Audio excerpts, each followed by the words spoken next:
stuff. Sorry. Oh, good. What do you want to add anything before you? No. I like that, man. I like the concept of universal collectiveness. It sounds to me like you just kind of disperse your soul into a bunch of energy, right? Like, so if you're able to detach from the world completely and you're able to let go of everything that holds you here, you disperse and you go back. But if there's something tying you, when your body decays, your soul still probably stays, or not intact. I don't know, this is in Harry Potter, but like your soul still stays here, it goes someplace else, and you slowly learn how to detach yourself from the world, and then eventually you're able to let go. But it seems like as long as you have some ties to the world, you can't get out. Right. Like that's what it seems like to me. Yeah, that's it. It's complete detachment. That's why they have the whole process of like renouncing your family and your past life and all your material things.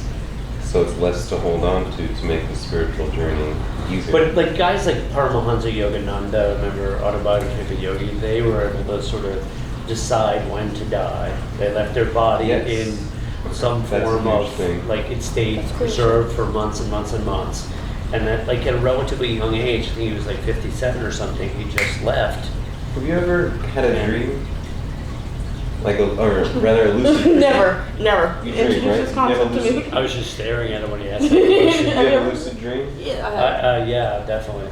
So, I've had many. You ever think about like why you don't get stuck in the dream? I'm trying desperately to get out of it sometimes. Usually I don't want to be there. Usually I don't want to be Usually there. I'm just... Usually like, don't? No, I'm like trying to get out. No, that's interesting. Like I know I'm dreaming, I'm ready to wake up. This morning I knew I was dreaming. I was trying to get out of it. It was so uncomfortable, right? That's some dreams interesting. I have a lot of uncomfortable It's not even that I'm dreams. having a bad time. What's that? I know it's time to get up. You know what I mean? Like I've been here for a while. It's time for me to go. Okay, so that's my point, was coming back to this body, this perspective. Yeah. And so, and we've become accustomed to it just from birth. Mm-hmm. We, like when we wake up, or do anything really, if you can watch a movie, you can visualize anything, or you can, if you want to go deeper, you can talk about astral travel and stuff. But we always come back to this perspective. Yeah. Or like people who channel like other beings or other people. Yeah, channel. I think it's so weird. It's just calling on different energies. Because when you think about it, like if time and space are an illusion, and like our identities are an illusion. There's no separation between me and you. What makes me? But when it's people just my say that, attachment. I listen It's to just some. my attachment to me. When I was fishing the other night, I was listening to some guy that walked up to some couple behind me, talking about how we're all one. And I'm thinking, I'm listening to some stranger, with a conversation around how there's no separation between us, we're all one. And I'm thinking, are you just saying that intellectually? I'm doubting you're living that. Right. Like I get It's hard to skeptical. live. When Sadhguru says it, I believe he's probably living that.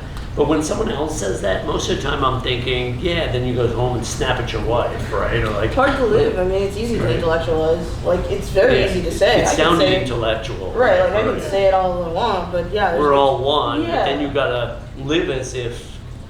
We're like all one. Right. Well, we have our different perspectives. We're experiencing one perspective of that one, a different part, a different angle, and that's our life experience. It's a little spooky if you and I are one, and I'm like, when I'm talking to you, I'm experiencing myself. Everything's one. Everything is one. That just sounds so cultish the way you said it. Be like Jamal. Ocean. If I pollute the I'm gonna be ocean way more laid back in my next life. If I pollute the ocean or the air, who am I hurting? Yourself. Ultimately, me. Right. Like, so it's all like. But you have a little. But that's a little more consciousness than a lot of people that don't seem to. A lot of people don't seem to have a perspective that. Or like if you hurt it's another still- person, They aren't raised like that. you hurt another person, Right. you're hurting yourself in the long run. But a lot of people don't make that connection. No, they're not making that connection. They aren't raised like that. We aren't taught that. We're not taught. We aren't. Like, it's hard. It's easy, for us to say people don't think like that, but they don't have to. I mean, no one ever in the history of the last 10 years has really had to think about collective consciousness. They've been thinking about, for the last 18 months at least, trying to survive. They've been thinking about how they're going to be, like, the last thing on their mind is any of that, when it should be on the forefront, of course. But there's so much else going on in the forefront of your mind because we're not taught anything conscious level in America. We're not, dude. We're No, taught so literally. true. We're taught Math, the physical algebra. being. We're taught Like the when physical you're being. Yeah. math, English, Yeah, we're not taught you how to know, social meditate. studies. Like, yeah, you're taught Right. the most useless, like geometry, which is But useful. some people actually get almost like Like that. angry when you say words like universal consciousness. Yeah, they get scared Like, almost. yeah, I got attacked the other day by somebody by using the word journey. Like, Yeah, because like, we're taught that's like, weird really, shit. Like, Right. you got really like aggressive. what are you from the '60s? Are you a hippie? Are you taking acid, man? Like that's literally how they treat you. Yeah. No, And I've the witnessed answer's it. probably if you catch me on a good day, yeah. Like, no. That's funny. But But like, yeah. people say, are you spiritual? Like other people consider me spiritual. I'm just a guy. I'm just living it. You're just Jamal, man. Yeah. Calling it how I see it. Just How would you define spiritual? spiritual. I don't really have any definition for spiritual. It's like when we try to make something more, well, we can try to give something more meaning. I don't know. What about you, Ashley? Spiritual. I don't know. You're getting it. Like you're getting it emotionally. I think when you're spiritual, like when you're spiritual about things, you just get things more emotionally. Like you're feeling it. There's You know what I mean? congruency between all the different, like the mental and physical, the will, and how things are flowing, just how things move in the universe, patterns. Like you'll see synchronicities if Yeah, you're. like the Fibonacci or something like that. Yeah, you'll just be in the Weird, flow of I how learned things about. move. Yeah, I learned about that thing once. What's your take on these yogis? Like, Honestly, I read the Deepak Chopra book, 7 Spiritual Laws of Success. I'm not sure Deepak Chopra's a yogi. I read that. That's what we call him in America. Oh, Oprah No, called he him is. one, so He it's is. gotta be. No, he is. He Yes. is for sure. Okay. Everyone has a different type of yoga and they practice it in a different way, but at the end of the day, yoga is yoga, and these guys are teaching the same lessons. So, living in India for 5 years, I just get bored. I can't read any Deepak Chopra. I have a yogi friend that jokes. He's like, yeah, Deepak Chopra. He writes the same book. No, everybody's the It becomes same. the No, best. it's so true. Literally. That's so true. Just gotta put it on your I mind. read them when they first came out, and then I realized I was reading the Same same book thing. over and Over and over, yeah. No, maybe it's all true then. Like, you know, maybe you just read the truth every 5 It years or something. So I see the Yeah. truth in it. I actually Yeah. do. I just get bored of the books. Right. But they're all saying it's all yoga. It's all. Yeah. And that's just So my what way is the of truth that saying you see? that we're all connected. We're all here, and we all. It's all a choice too. We can all choose to be as involved or uninvolved as we want. We But can don't choose you to go think live in a when mountain and people isolate say- ourselves. That makes us happy. And Yeah. there's monks Very and much Buddhist so. monks that do that, and they hate it, and then they want to go live in society, and they do that, and they want to go back to the monastery. So we're all people. But don't you think though, like this sort of concept of choice, I think is sort of silly. Most people are too unconscious to choose, right? Doesn't choice imply consciousness that you have that you're aware of the options? Some people aren't aware that they can do something very different with their life than whatever they're doing. They're a CPA in a firm in New York City. They're married with 2 kids. They're unhappy. They're not very present anywhere, and they don't feel the word spiritual doesn't even come across their radar. It's not part of how they're wired. So where's the choice? Like, so they don't feel like, they feel like they've got to do what they've got to do, which is provide for their family and, and keep working and try to do their best as a parent. And, I see a lot of people that fit some version of that. So where's the you're saying choice? They don't have a choice to be spiritual. Well, but I'm or- not sure they're aware. Opportunity. A lot of people, you're aware that you always have a choice. I'm aware that I always have a choice. Now, I wasn't always aware of that. I feel like I am now. But if I look back on my life's journey, there were many periods of time where I felt stuck, and I didn't feel like I had a choice. So like you just said, you felt stuck. But I wasn't aware that everything is a choice. Like that's almost a concept that a lot of people aren't aware of. And I think that's a point in everyone's journey. Like, if you do personal growth, then you'll reach a point where it's like, yeah, I can actualize my potential. I can do something different. I can do what I want, and that will manifest. I see it with like Tony Robbins. You look at that stuff. or in business speakers, people that talk to entrepreneurs, and they're talking about the same spiritual stuff. It's still yoga, but it's different, geared toward entrepreneurs It's money and growing your business. It's money. But it's still the same concepts that we talk about of.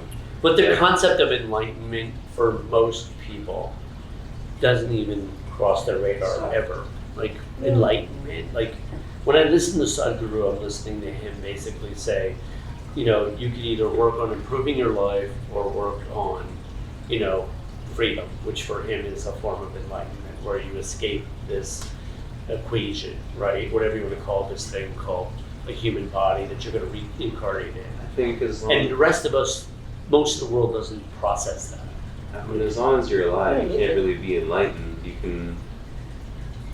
Well, You can be aware to a certain Turn the level, light but on. we have life. We have life. Everyone has stuff that comes up. We have, dramas of life that come up, and we can't always walk the middle path. Sometimes you have to get angry, and that you need to get angry because that will help you. Sometimes you get depressed, and you need to get depressed because that helps you to reflect and think and look back, and that's the emotion that helps you through that process to do that action that you need in life. Yeah, but that's fascinating, and I like that point. I like that perspective a lot. But when I listen to like a character like Sadhguru, he would say that pretty much all emotion is a form of drama, right? Of course, It is. So as long as you're alive, do you really want to live without emotion? And, Right. That's a choice too. You become. I feel like I'm aware enough where I can choose to have emotion and choose to be totally uninvolved, but it's not fun. Yeah, I'm living life, I might as well enjoy my life.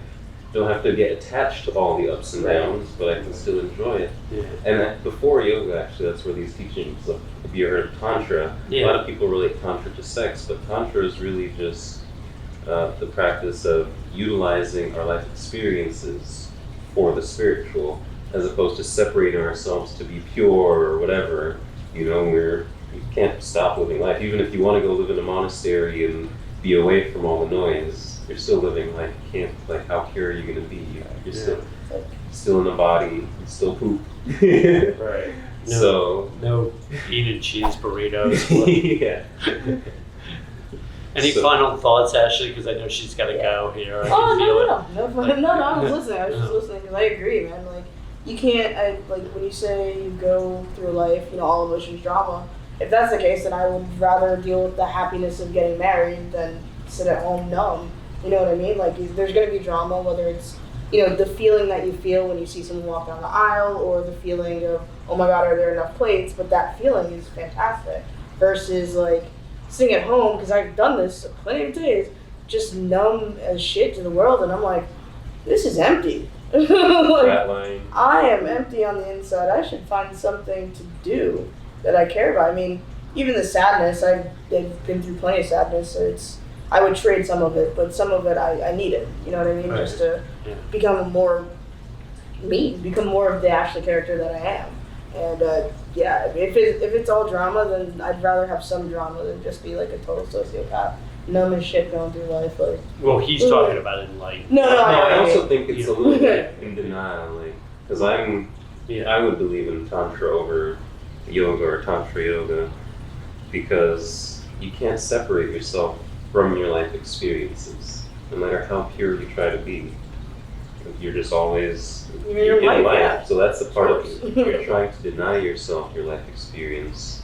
If I tried to be celibate and be a monk and live in the mountains, I don't have to ever deal with breakups or sadness, but then also happiness or any of that. I'm still living life. Yeah, man. Listen, I tried being celibate for 3 months, and then For 3 months? it's not great. It's a good spiritual It's not great. It was not great for me. I was also in a relationship, so it's different. We were trying to do that whole we become one together. We don't meditate. we do all that crazy stupid meditation. that stupid shit, man. It was just. That was your deep celibacy phase or whatever. It's very deep. I know. I went through a 16-year period of celibacy also. From when I was born to when I was 16. But I think I went longer. It's or doesn't It it? does count. All right, guys. All I'll right. see you. Bye. Good conversation. Enjoy. Yeah, sure. Hit like and subscribe. And if you really want to support us, sign up to our Patreon.